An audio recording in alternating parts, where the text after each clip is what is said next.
Welcome to Silicon Bites, episode 36, and we start this episode continuing the story about Alexei Navalny. And this is from the perspective of two people who are still held in Russian prisons, two of the leading figures in Russia's political opposition. The first article is by Ilia Yashin, and it appears on the SIPA website. Ilia Yashin has expressed his belief that Vladimir Putin ordered the killing of his friend and fellow opposition leader Alexei Navalny, and he reiterated his determination to continue resisting Putin's tyrannical rule from prison.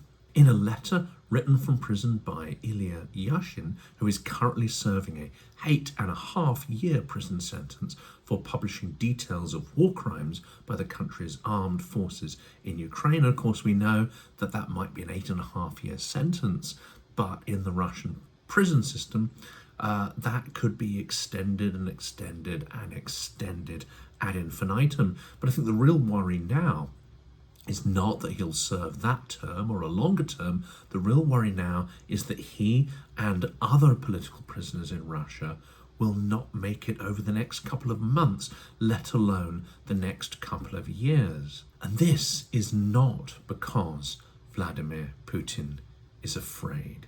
It's not because he feels fear. Now, that has been the message in some analysts within the media. Now, I strongly believe that Putin is destroying his opponents now because he can and because no one is stopping him from doing it. He feels that there are no red lines, that the West is not willing to follow up on the conditions it set. When Navalny returned to Russia, red lines and threats were made of serious consequences if Navalny was to die or be murdered within the Russian prison system. That has now happened, and it is highly likely that Navalny was murdered, not that he simply collapsed and died.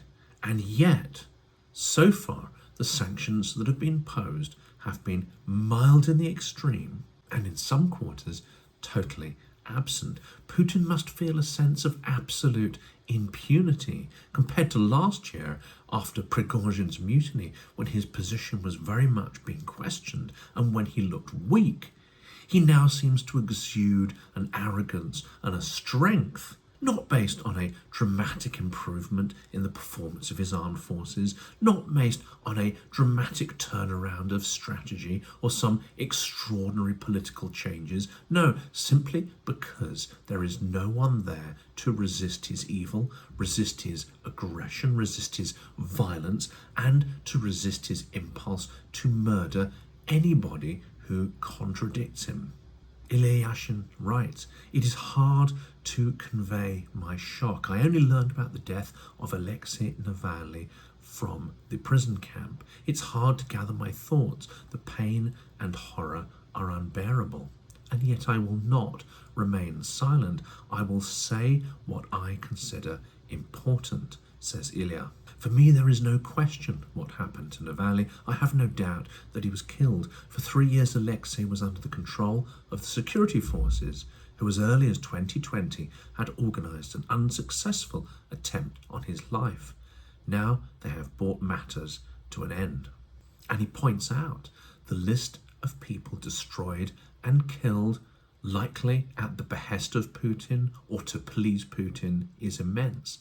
Anna Politkovskaya, Boris Nemtsov, and many, many, many other politicians and journalists who represented the forces of democracy, pluralism, an open and transparent press, anybody who puts forward these values that are the very antithesis of Putin's vertical regime, directly opposed to Putinism and its corrupt kleptocracy.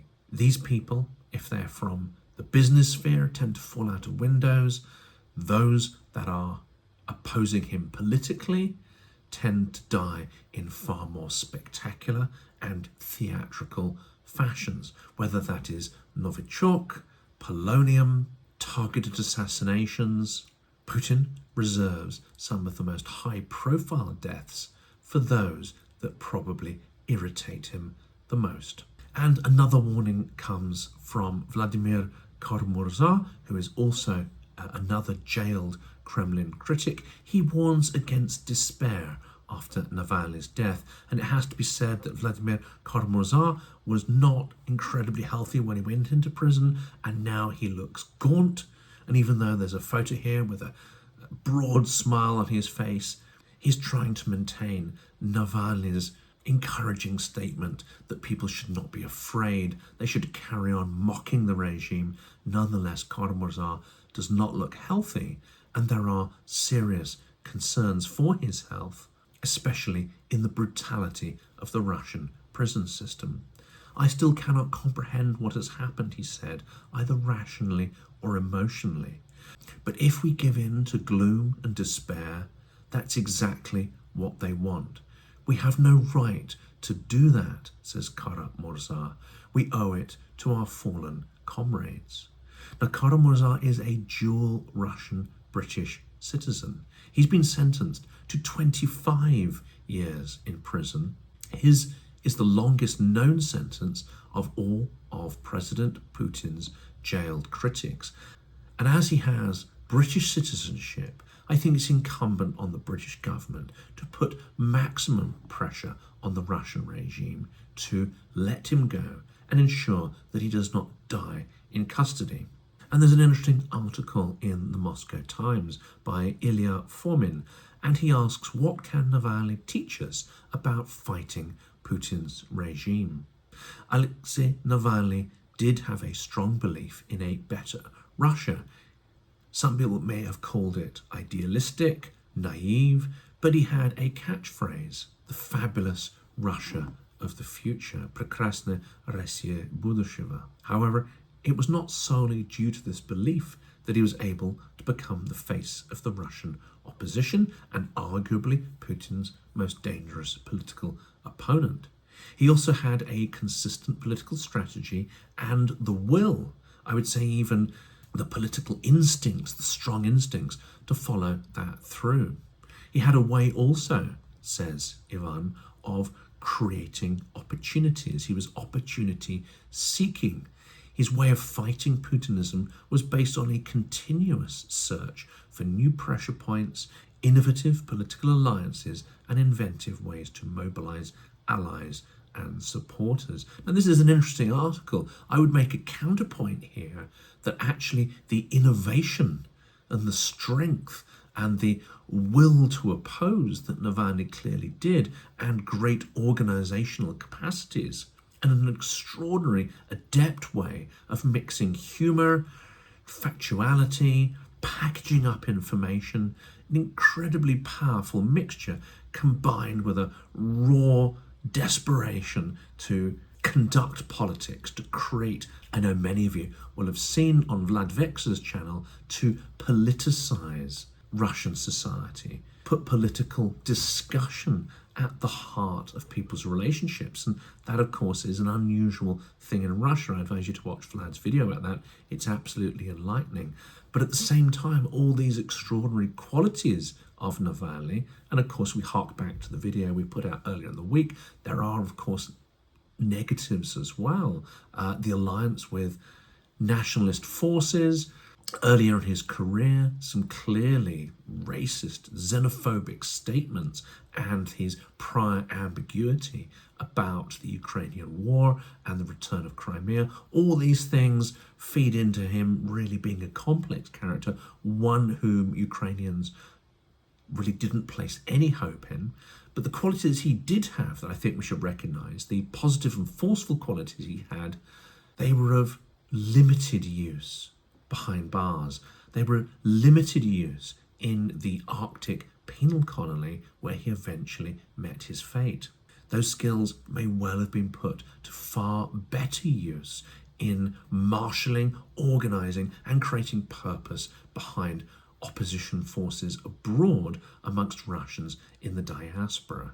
There seems to be nobody who is genuinely emerged as a leadership figure for the Russian diaspora and for any people who would want to align themselves with opposition to Putin's regime. And as such, many Russians can seem passive. There isn't a high-profile opposition movement focused around an individual or an agenda. And I think this is a real weakness of Navalny's strategy and of the strategy of much of the remaining opposition.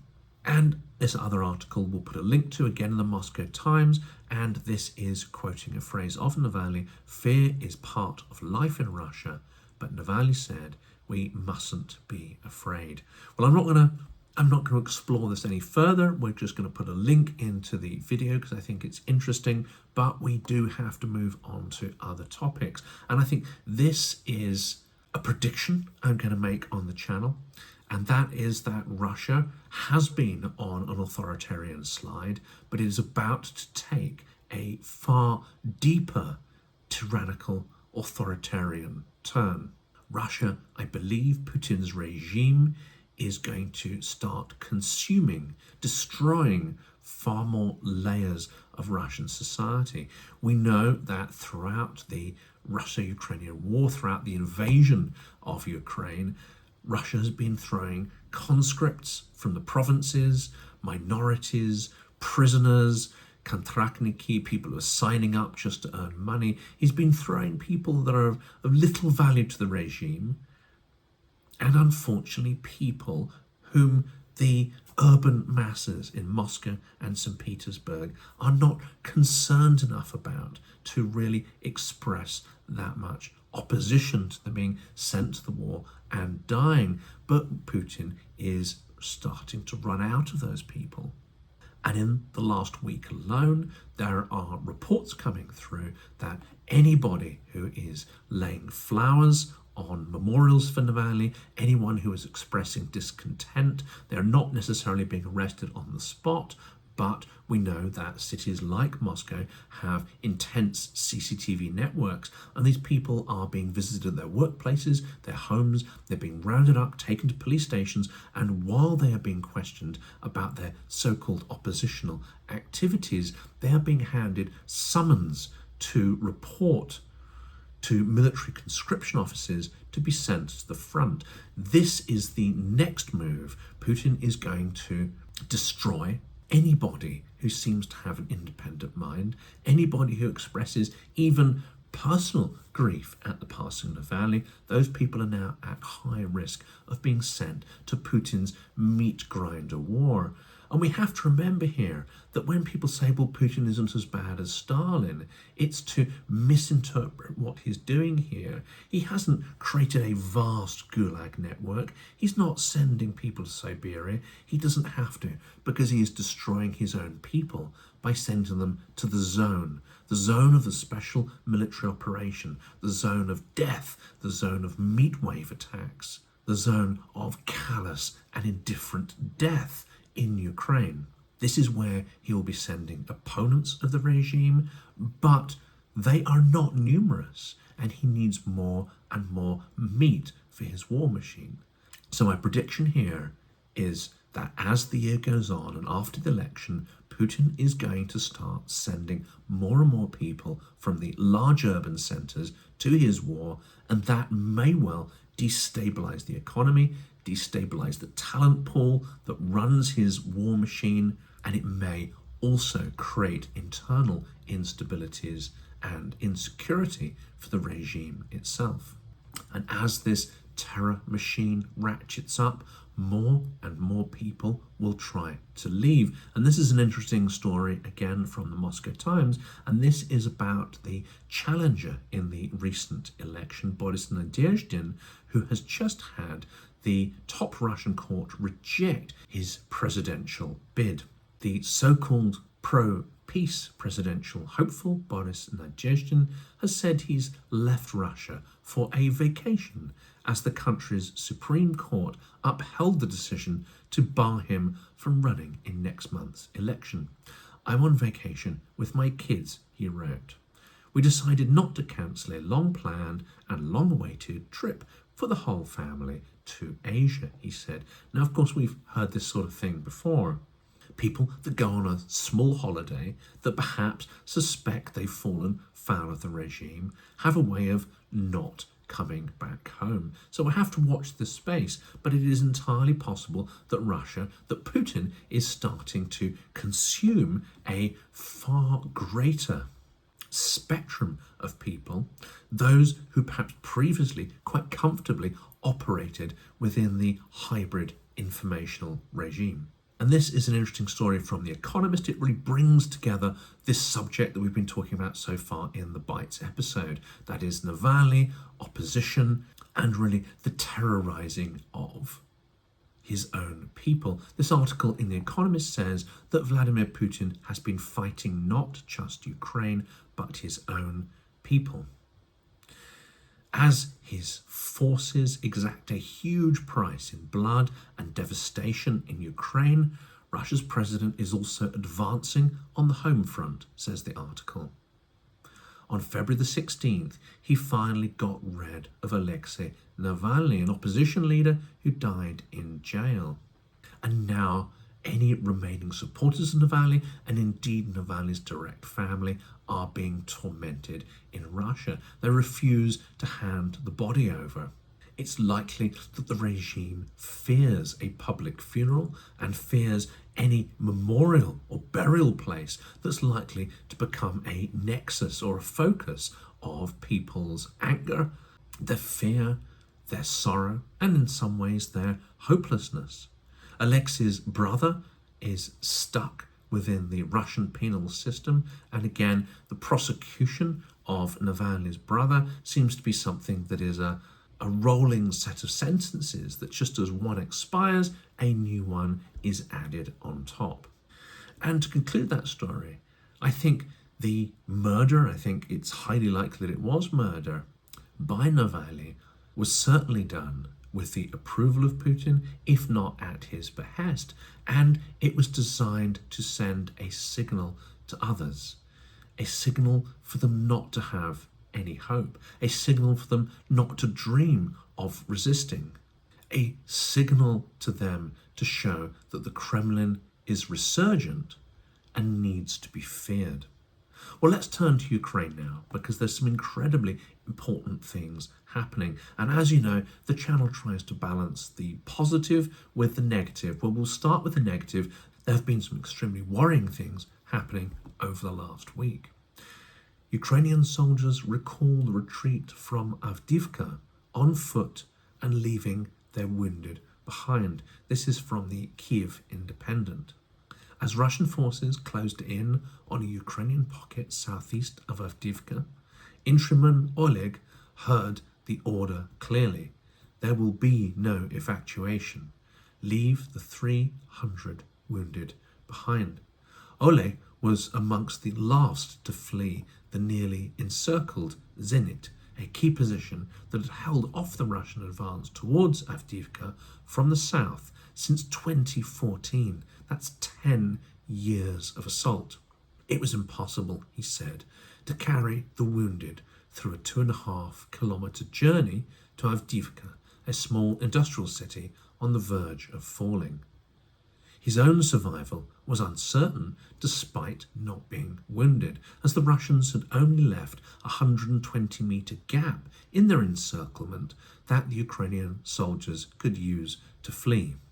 We were just left there, he said, by our leadership.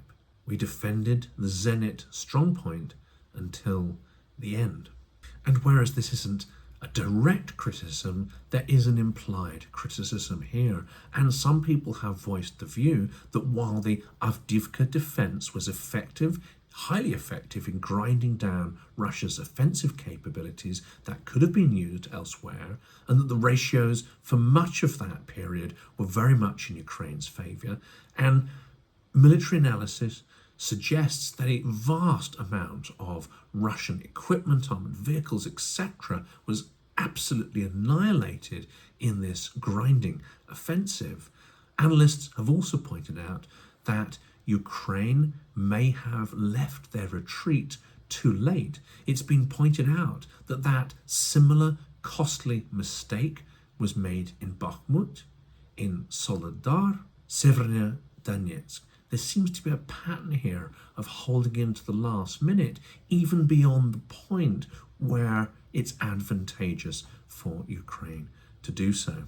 And another disturbing story, and we are seeing this over Twitter, we're seeing many reports around this. It's in the public eye, it's not revealing any secrets by saying this, but there is an artillery famine, a famine of shells now right across the front because of various reasons. The inability of Western partners to ramp up their production and provide enough shells to counter the sheer scale of shells being provided by Russia's partners, North Korea, and of course, as we see, the blockage that is happening in Congress. And no apologies to my MAGA viewers here, but this is very much at the behest of Trump, denying Ukraine military support, the military aid package, denying Ukraine ammunition and shells is directly due to the influence of Trump. And it is directly causing military failure in Ukraine, and it is directly causing thousands of unnecessary deaths amongst Ukrainian military and potentially civilians also. Our reserves will run out, says Ukrainian artilleryman, as the alarm sounds due to a shell shortage. And this article in the Kyiv Independent looks at a unit fighting near Bakhmut towards the Ukrainian stronghold of Chasiv Yar. On this day in early February, despite the near constant sounds of fighting nearby, the artillery unit, the Paladin, stays silent. Assaults on Ukrainian positions are carried out on a near daily basis, but the shells lined up in the guns' storage racks are only used when absolutely necessary. Bit by bit, as Russia's full-scale war progressed, Western howitzers like the Paladin, which shoot the 155mm shells standard to all NATO armies, have largely replaced Ukraine's Soviet-era artillery pieces. Kiev has received hundreds of 155mm shells to deploy along an active front line stretching over 1,200 kilometers across the country. With their overall increased accuracy compared to Russian artillery pieces, the weapons have been crucial in keeping Ukraine in the fight against an enemy with a marked ammunition advantage. Now, despite having plenty of guns themselves, Ukraine is running out of shells, and the situation is slowly growing desperate. We have to ask ourselves, what are we doing here? What are we forcing upon Ukraine? Are we willing Russia to have a victory, gain territory, to potentially force Ukraine into a disadvantageous negotiation about freezing the war? What is our purpose here? Do we want authoritarianism to triumph? Do we want dictators to feel they can act with impunity? Do we want the law of violence and chaos to be the one that rules the world? Or do we support Ukraine, a democracy which did not ask to be invaded, a democracy which has a particular love of freedom, and a democracy where people have put aside their political differences to fight for a common cause, survival, identity, language, and of course, for their territory? What are we doing when the decisions we make, the slow supply of ammunition, the drip feed is causing thousands upon thousands of Ukrainians to die? I made a video in August of last year walking through a cemetery in Ukraine, and this was the point where Ukraine actually had an advantage, not just in guns but also artillery shells. And I made the point in that video in a cemetery in Lviv that it would expand massively unless we increased our support for Ukraine. But actually the opposite has happened. We are mired in delay, political frustrations. We fail to see this as a necessary and existential cause. We think a Russian defeat is inevitable, so do not have a sense of urgency. Unfortunately, nothing is certain, and we should be oversupplying Ukraine to ensure its victory. And this was the strong comment delivered by Dmytro Kuleba, who was in Europe this week for the Munich Security Conference. Europe and the world need Ukraine to prevail. And this comes in the wake of the second anniversary of Russia's invasion. When Russia marched hundreds of thousands of troops into Ukraine, it marked the beginning of a major geopolitical earthquake. For 2 years, Europe has been living with a grim reality of the continent's largest war of aggression since World War II, and with widespread, horrifying atrocities. What Russia is doing is a classic example of 19th century style imperial and colonial aggression, writes the KYIV Independent. Ukraine is enduring what many other countries have cruelly suffered in the past. For Russia, this war has never been about Ukraine's neutrality or NATO enlargement, or about protecting Russian speakers or any of the other fabricated pretexts, argues the author, Joseph Borrell and Dmytro Kuleba. Ultimately, he writes, and I recommend you read the full article because it is very interesting, ultimately this war is not about the West against the rest. Supporting Ukraine is not pro-Western. It's about rejecting war and terror. It's about standing for the principles of international relations based on mutual respect and supporting Ukrainians' right to security and liberty. Ukraine and the European Union share a view of international relations in the 21st century, and that is exactly opposed to that of Putin's Russia. And this vision is based on international law, respect, mutual benefit, instead of coercion, bribery, and fear. Well, there's some very powerful phrases in this article, but it really makes the point. What are we doing? What is our strategy to help defeat Russian military aggression, imperialism, colonialism, and genocide? Do we even have a strategy? Are we willing to stand aside and let Russia act with absolute impunity in Ukraine? And it also asks the question, if we do that, then what else are we willing to overlook and tolerate? And that is a terrifying question. And unfortunately, this is a very pertinent question because Russia is receiving vast amounts of ammunition from its ally North Korea, and that supply is, quote, running very smoothly. Russia is also receiving North Korean missiles, and these were recently used in a deadly attack on Ukraine, says the Moscow Times. The Ukrainian Security Service, SBU, said Thursday it had established that Russia had used North Korean missiles in several attacks that killed 20 people. According to the investigation, Russian troops released more than 20 North Korean weapons over Ukraine. At least 24 civilians were killed and more than 100 seriously injured. It identified the weapons as Hwasong-11 ballistic missiles, and pictures of the fragments were posted on Telegram. Now, of course, Ukraine is trying to put in place the air defense to counter these. But in a conversation that will be published tomorrow with Anna Danilchuk, Anna from Ukraine, we discuss the idea that Ukraine isn't simply fighting against Russian aggression. Ukraine is now fighting against an alliance of authoritarian states, terror states, Iran, Syria, North Korea, and with the full support and acquiescence of China as well. Now let's turn to slightly more positive news. And the other story is that Ukraine has managed to launch 2 HIMARS strikes in 48 hours, reportedly killing up to 60 Russian service people. Apparently the strikes killed as many as 60 Russian servicemen of the 328th Airborne Assault Regiment, the 810th Separate Guards Marine Brigade. But Ukrainian military commentators from the government have not been explicit about what weapons were used.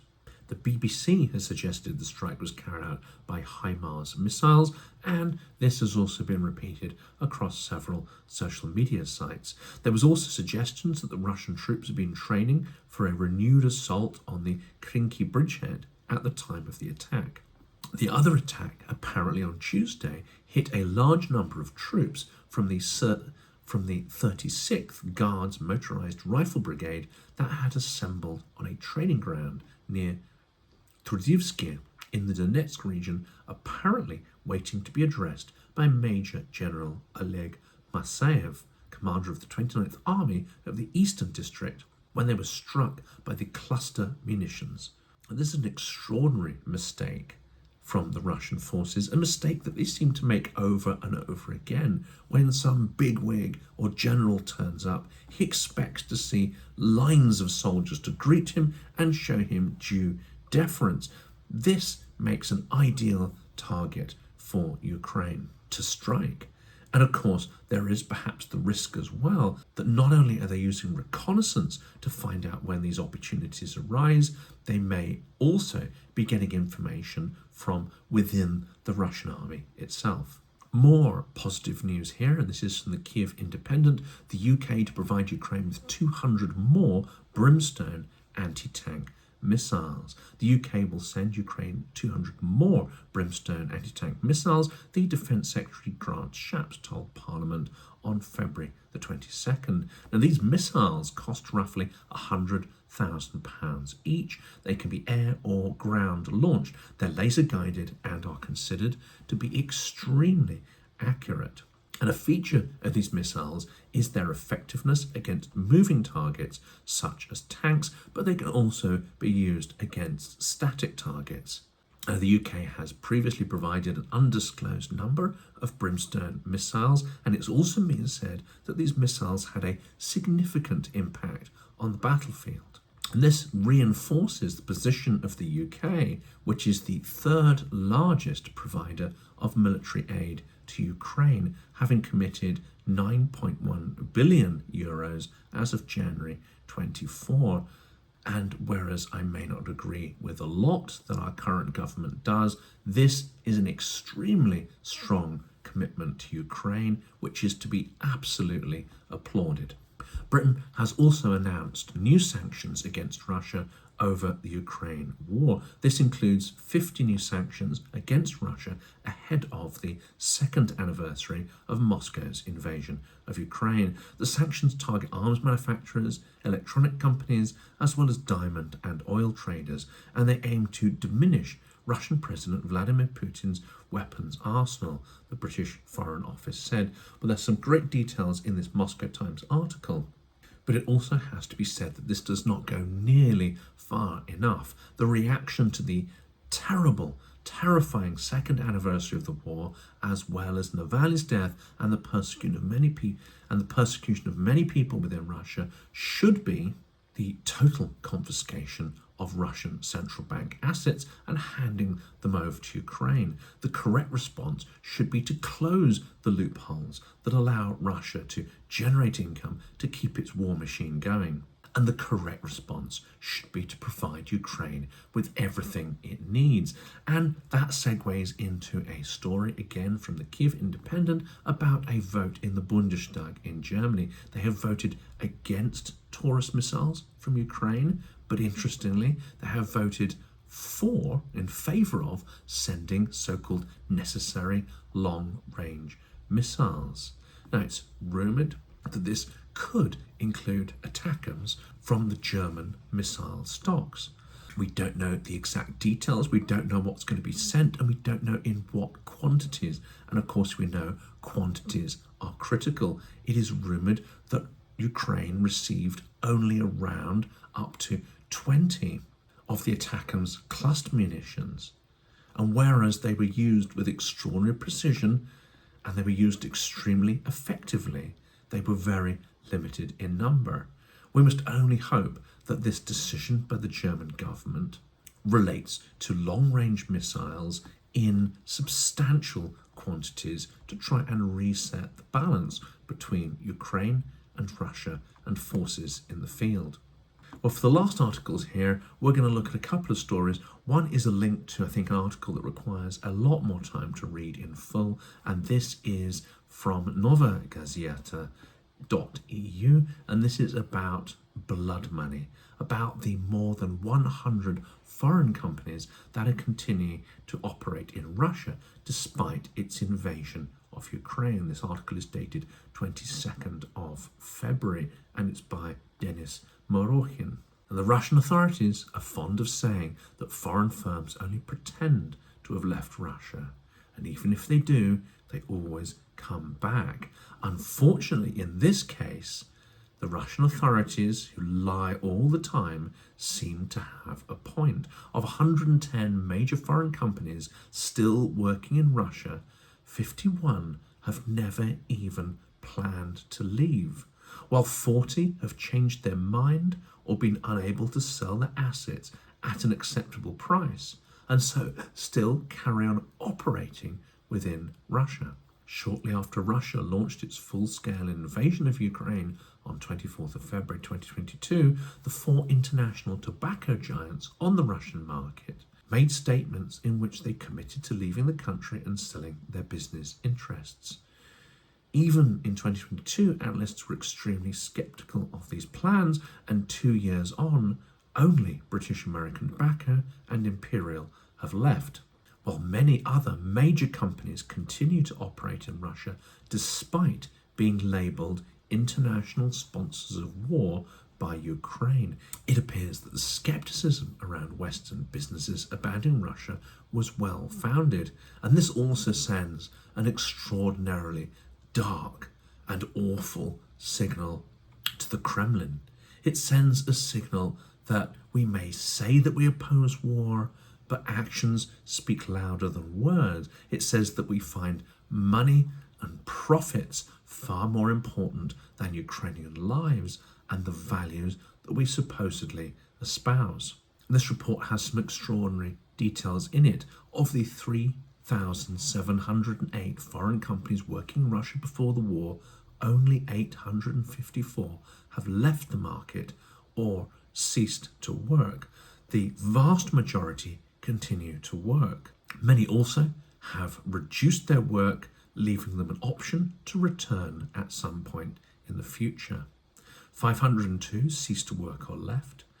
398 have partially reduced their operations. 352 sold their businesses and left the market. Those typically have now been rebranded by their new Russian owners. And 146 have postponed investments and plans but continue to work in the market. This is a disgrace. This is a disgrace that the media should talk far, far more about. But of course, these same companies are the ones that typically advertise on TV and the media. And I wonder if that is the connection between the media's silence and indifference and what is absolutely grotesque behaviour by so many corporations. Now, there's 2 more articles I'm going to put a link to. I won't go through them in huge amounts of detail, but I think they are really important ones to read. One is from the KYIV Independent, and it's an opinion piece by Andrei Lyubka, and its title states, "In the past 2 years of war, we have all died a little. 2 dreadful years have passed. What has changed within us and around us?" the author asks. The most significant change is that we have become accustomed to war. It is part of our lives, our daily routine. This is the scariest change because we have acclimatized to something absolutely abnormal and horrific. We have learned to live without paying attention to it.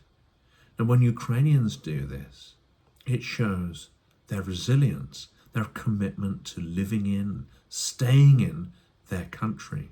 When we in the West normalize and ignore the war, it is a form of callous indifference, and it's one that has lethal consequences. And we should remember that now as we come to the 2nd anniversary of this war that should never happen, this war that was dreamt up in the fevered, delusional, greedy, paranoid brain of Vladimir Putin, but supported by a huge swathe of the Russian population and enabled by a huge number of people within Russia, and not actively resisted by those who didn't agree with it. Largely, some have, most have not.